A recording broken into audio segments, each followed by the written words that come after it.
Yaga. So today I was tidying up my room and I found a little material that we used to use at work. So I'm gonna base today's video on that. So many a time ago, one of the first entrepreneur gurus I used to follow, hold on.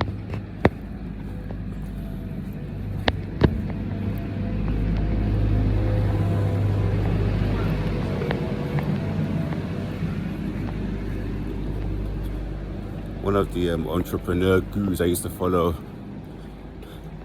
is Tai Lopez. Now, there's a lot been said about him, about people say he's a scam, what he sells is just collated information from the internet. You can find it all on YouTube. You don't particularly need a Tai Lopez. And if you think about it, that could be true. Yeah, at the same time, if he's collating information together and repackaging it and selling it to you, there must be some value in that, because it saves you from time having to go out and do the research yourself and get the information. He was selling things about marketing, SMA, social media marketing, SMMA or something, how to grow your audience. And this was a time when people were being influencers, but it was at the beginning of the wave. So I used to watch his videos. It was back at the time he was like, here in my garage, go do the research, and he was standing next to I believe it was a Lamborghini. Anyway, his mentor was a guy called Joe Salatin. I might be getting this wrong, so you may have to research Joe Salatin. And this Joe Salatin guy, he was an author, but also a farmer. And that was Tai Lopez's mentor. Now, Tai Lopez's mentor taught him something one time, and the saying was, you either learn by your head or your heel. And what it was Tai Lopez had forgotten something. So he told him to bring a piece of equipment to do a job on the farm. And every day when they went to the farm, they had to do this walk.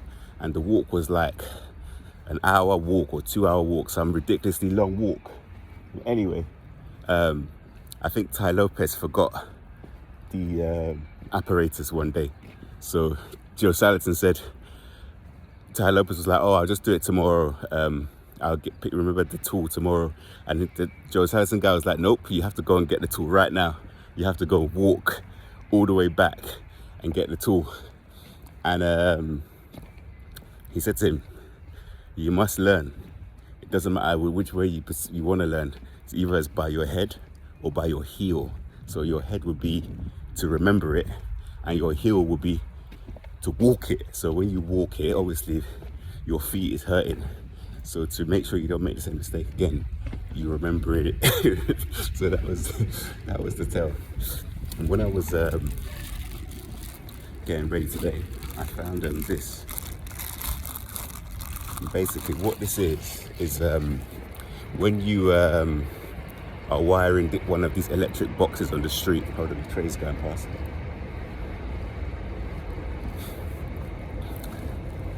You get a piece of cable, mains cable, which would be like a cable with like a thick rubber sheath and a metal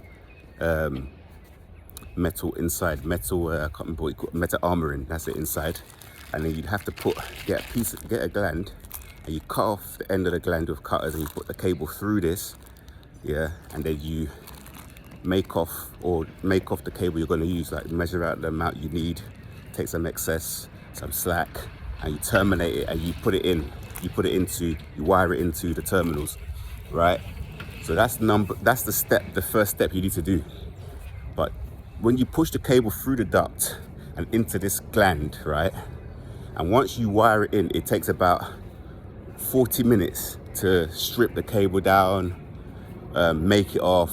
You have to use like certain tools like a spanner and a little nut runner for this part, because inside this outside fuse, it was for obviously power outside, so it had to be really isolated, protected from the public.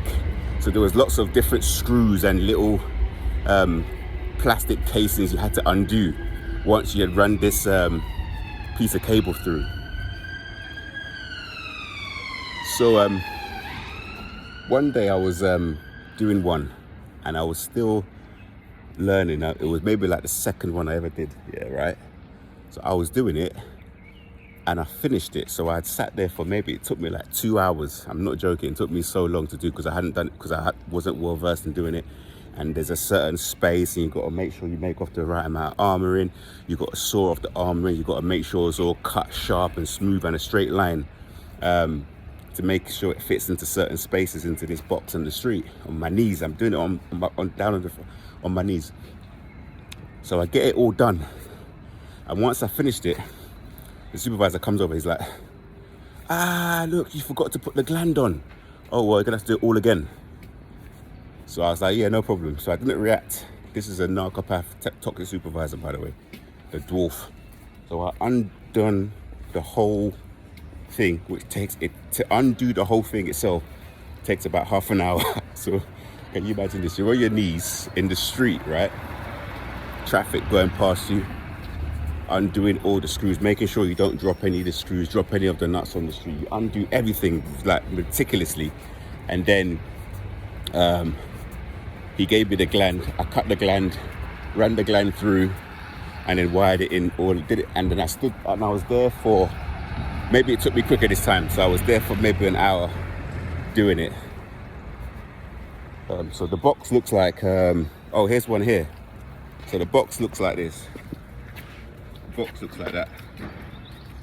So like this. So inside there's a cut-out fuse, and the cable goes through the floor. I don't know if you can see that. That's called a controller.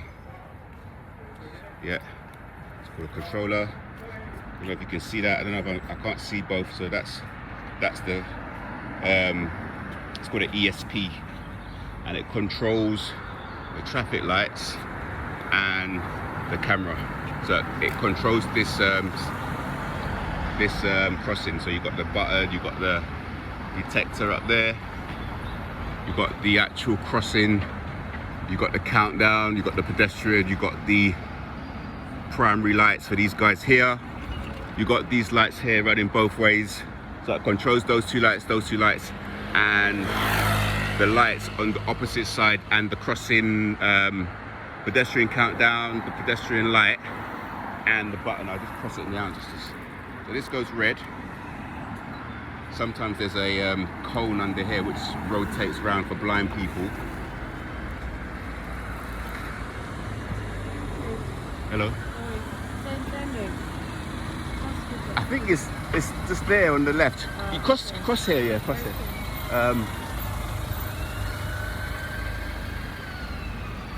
So you cross over, and that's that. Is it actually a mental hospital? Or so now it's been changed into somewhere that people live in it? Oh, I don't know. Can you see that pillars over there? Yeah. I think that's it. Okay. Go and check it. Yeah, good luck. I think that's it. So yeah, that's how it works. Sorry, I got a bit confused there. That's how it works. This is on the right, so there's a cone here. So that cone would be moving round. So that's for blind people. So you've got the blindness. You press it red, so that means wait. Inside there is all the cables. Right, so I don't know if I've quite a bit of time talking about how that works. Anyway, so the guy said to me, no, you're gonna have to unwire it all and do that process all over again, which took maybe in total an hour and a half. Now, it happened towards the end of the work day. So imagine you've worked all day, you're a bit tired, your hands are not the most precise. What else? Your knees are aching, you've been carrying things up and down, carrying signals, so you're a bit tired, and then you have to deal with that situation. So which I did that, and then, I went back to my van, and I just thought about it, and I was like, this effing guy. So he made me redo all that to teach me a lesson. But the thing about that gland, he was the only person that had these in his van. So even though I've got a spare one now, at the time he gave me these. At the time, I never had these. So it wasn't like I had made this grave error and I knew about it and I was well versed and I forgot it. It was the fact that he wanted to garner some negative supply. So when he said to me, oh, you forgot, He wanted me to get upset. He wanted me to, be exasperated, to be angry, but I just didn't give it to him. And this same thing happened some time ago with a friend of mine.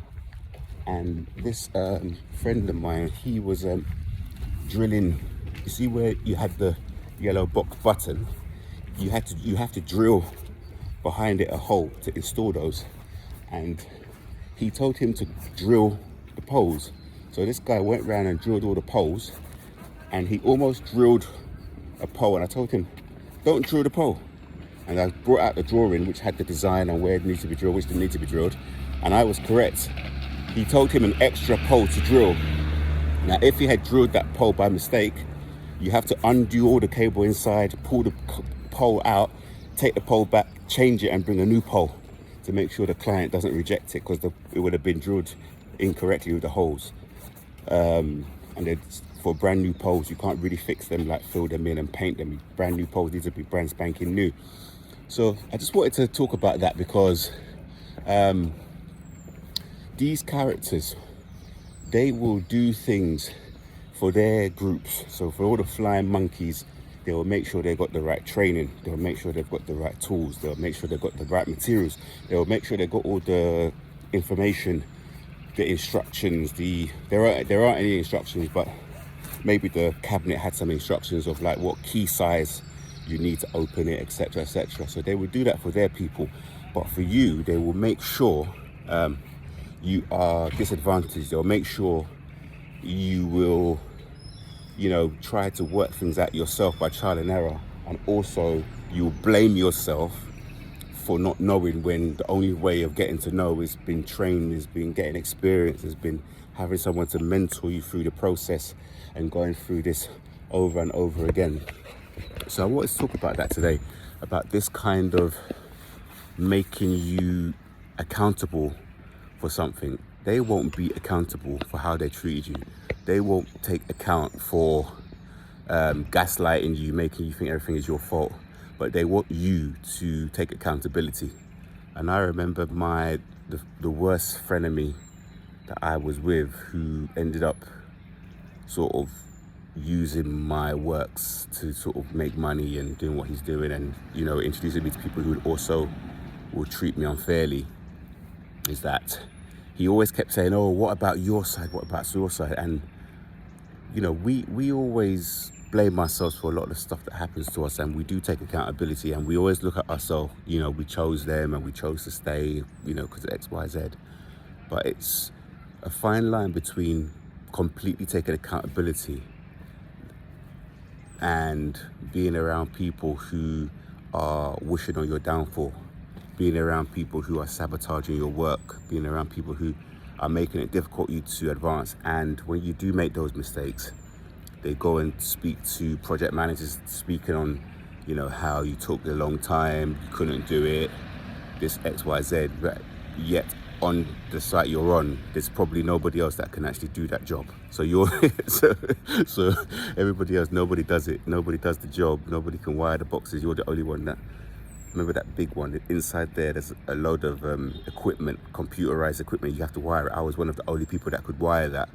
And there were people on the job, and when there's a difficult junction, he would come himself and do all the work for his flying monkeys. And when I would do it, he would tell me that I'm taking too long, I should hurry up. So just bear that in mind when you're in these toxic workplaces and you're constantly being told off, you're constantly being micromanaged. You're being micromanaged because the people that are doing it are psychopaths. They are doing what they're doing mainly to make you feel bad about yourself, make you believe you can't do the job, make your working life hostile, which was what happened to me in the end. I had to just get out of there, because in the end it was just too bad for my mental health. So just try to stay away from these scenarios. When everything is going wrong, take a moment to think about why they're going wrong. Is it us? Because sometimes life happens, we could make mistakes and get things wrong. Or is there someone there who sees you as some kind of a threat and are working behind the scenes to make everything go wrong? It's probably that. And make sure that doesn't affect your self-esteem, and you continue to move forward in a positive way.